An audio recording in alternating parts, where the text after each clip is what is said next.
Ya, Assalamualaikum warahmatullahi wabarakatuh. Bapak Ibu, Alhamdulillah pagi ini kita kembali ke Tanah Datar untuk melaksanakan beberapa kegiatan pasca bencana. Kita melaksanakan beberapa titik korban sapi, kambing di tengah-tengah masyarakat kita yang terkena musibah.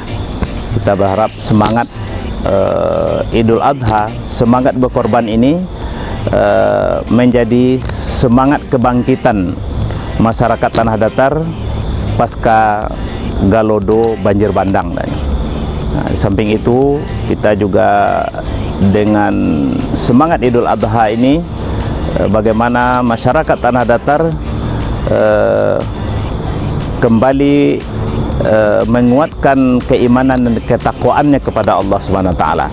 Karena dengan ibadah kurban Idul Adha, kita berharap masyarakat kita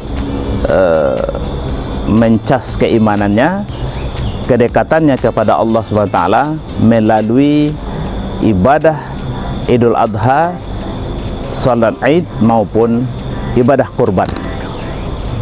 Bismillah.